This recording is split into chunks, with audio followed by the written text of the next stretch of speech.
अष्टमी और चतुर्दशी को हमारे यहाँ पर्व के रूप में माना जाता है और ये पर्व भी साधना के पर्व के रूप में। अष्टमी को अष्टकर्म के नाश का और चतुर्दशी को 14 गुण स्थानों से पार होने का प्रतीक माना जाता है। इसलिए अष्टमी और चतुर्दशी के दिन हमारे यहाँ परंपरा है विशिष्ट साधना करने की। इन दिनों उपवास करते हैं, एकासन करते हैं, हरि आदि का त्याग करते हैं। आज से 40 वर्ष पूर्व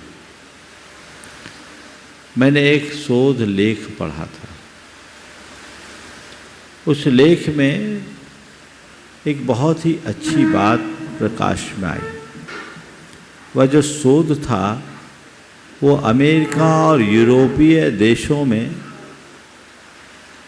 सर्दी की बीमारी को लेकर के था, क्योंकि वो शीत कटिबंधीय देश हैं और वहाँ सर्दी के शिकार, कोल्ड के शिकार लोग ज़्यादा होते।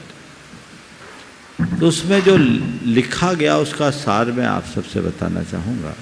उसमें लिखा कि जैसे इस धरती पर 2/3 जल भाग है, 1/3 ठोस है ना। और धरती का जो जल तत्व है वो चंद्रमा की कलाओं से प्रभावित होता है। समुद्र में ज्वार और भाटे आते हैं, तो जैसे चंद्रमा की कलाओं से समुद्र का जल स्तर घटता बढ़ता है, वैसे ही हमारे शरीर में 2/3 जल तत्व है और 1/3 ठोस तत्व। चंद्रमा के कलाओं से हमारे शरीर के जल तत्व में भी वृद्धि हानि होती है। उसमें उन्होंने लिखा अष्टमी, चतुर्दशी, एकादशी, पंचमी और 15 एक डायग्राम बनाया था।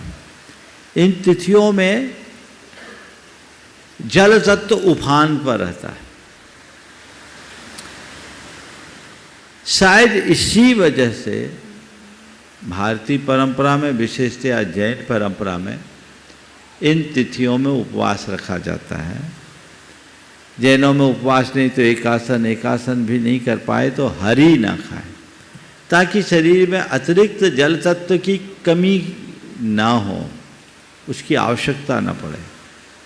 कुल मिलाकर अन्य तिथियों की अपेक्षा अष्टमी और चतुर्दशी के दिन व्रत उपवास करने में हरासमेंट कम होगा। दूसरे शब्दों में कहूँ तो गर्मी कम बढ़ेगी। शायद इसीलिए हमारी साधना के तिथि के रूप में अष्टमी और चतुर्दशी को प्रमुखता दी गई है। समझ गए? तो अष्टमी अष्टकर्म नाशनी, चतुर्दशी गुणथान पारनी, ये अष्टमी और चतुर्दशी के पीछे कारण है। और इसीलिए सभी लोग इन दिनों विशेष व्रत आराधन करते हैं।